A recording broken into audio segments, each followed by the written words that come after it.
Look at you gotta look at the elbow. Such a flaccid fish, bro. Flaccid? What does that mean? Come on, make it, yeah, nearly broke my wrist. All right, let's go, hit it, boom! I'll go.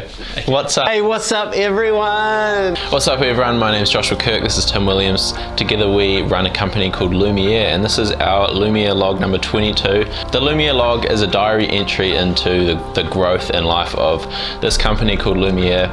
Over a year ago we started in the basement of my house, and now we're a team of 6. We wanted to create a diary entry for Lumiere and the growth track over the many years that we hope Lumiere will be around for. And we don't know really any other businesses that have done it from day dot, and we wanted to have a resource that we could reflect on, celebrate our wins, and hopefully our kids one day will be able to look back at these logs and go, man, our dads were so cool, or weren't cool. We want you guys to come along on the journey, be a part of it, and we hope that this can be a transparent way that we can tell you what's going on in the life of Lumiere. So this week in July 2019 we've just been hustling. Last week we announced we've expanded our team to 6 members, and it's just really cool to see the team like a well-oiled machine at this stage, just churning out work, creating content, which is always really awesome to see. We've been doing a lot of pitching this week. We've met with a few really exciting brands and really excited about putting a proposal together for future content work with them. One thing that has naturally developed through the life of Lumiere and our current offices, we are situated on the first floor of the AMI building here at 2 Cambridge Street in Richmond. We have glass windows that surround the whole office, so we have a nice level 1 view. Car parking in Richmond is a bit of a pain in the bum. Our car park that we park in is either 1 or 2 hours, and there's the odd all-day car park. So those all-day car parks are like hitting the jackpot. I've got one of them today. You did, because you got here at what time this morning? Early, 5:30. It's relatively early. Anytime we see an all-day car park come up, it's a mad race to get into the car park, into your own car, move your car into the all-day car park so you don't get the whopping $15 fine, by the way. How many $15 fines have you got? Oh, I got one yesterday, so I'm probably at 6. I think I'm racking up close to 100. 100? $100 worth of tickets. What Tim is getting at is, I think this is perfect for me to intro. Tim is the current record holder for leaving the office, running down the stairs, crossing the road, jumping in the car, moving out of a 2-hour park and into an all-day car park. And would you believe it, Tim has actually got down to 47 seconds from his desk back to his desk with the car moved.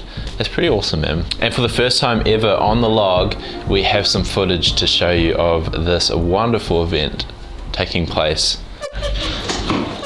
So that's gonna be a bit.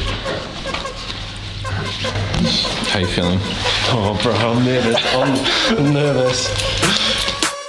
Come on, 3, 2, 1.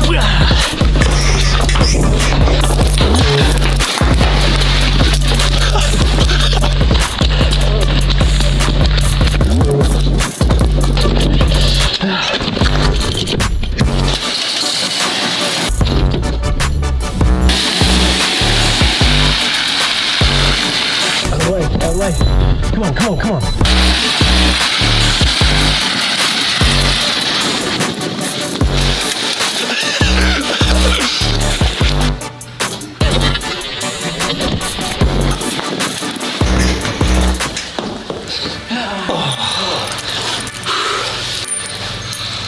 Well, there you have it. We're working very hard to beat the record, but currently this guy can hustle. So on the topic of speed and precision, we've actually been trying to speed up and be more precise with our internal workflows. As the company has expanded to 6 members, it's been super great because Tim and I have now found our lane a little bit more in terms of the business management, and we're delegating a lot of tasks that the team are absolutely dominating. Had a few business internal meetings today, and it was just super cool to see the team just jump on it and be like, yeah, we can do that, no worries. And it's so nice to be able to have the space, have the headspace and the capacity to kind of rise above that, look at it as a whole and evaluate it, and constantly be refining little things along the way. Yeah. Bro, do you want some chocolate? Yeah. Do you want to break it? Then we can go halvesies in that one, and we can have 3 pieces each.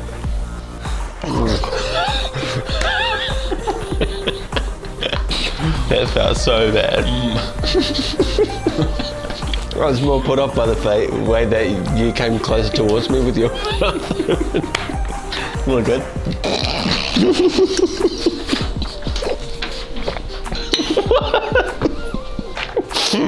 Oh no. All right, I'm back. Imagine in the future if people were like, yo, to film the log, can you use this Ari Alexa because you guys have 1 million followers? Yeah, and Ari Alexa would probably be really great.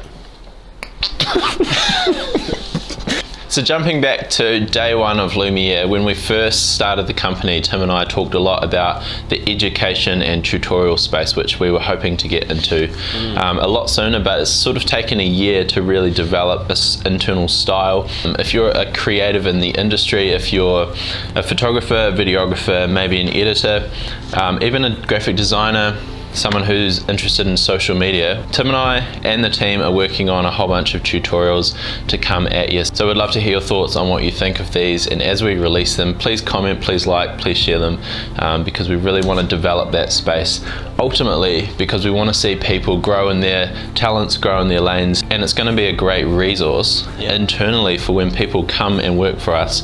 We can actually say, hey, go and watch these tutorials because this is our process, this is how we like to do things around here. If there are any pressure points within your current workflows or editing habits, feel free to send us a message and we can see if we can problem solve those for you through a tutorial. I might put my foot in it. Yeah, go on. I've been thinking about making the jump to Capture One Pro. Whoa. So I've been a long time user of Lightroom, and to be honest, I do like Lightroom. It's got a lot of great features, but I hear really great things about Capture One and especially the tethering. One of the pressure points that I know will be for me making the transition will be all the presets that I currently have within Lightroom. I'm also using P-Fixer, which is a keyboard control which lets me adjust a whole bunch of sliders within Lightroom just with the keyboard rather than having to use my mouse. So making the transition from my workflow into Capture One Pro, it's definitely going to be a priority, and making it a smooth transition. So hopefully I can learn something and share it with all you Lightroom users out there. It's always important not to fall in love with your tools more than the product that you're creating, and as technology evolves, it's important to be flexible and not super precious about the tools that you use because you might be left behind.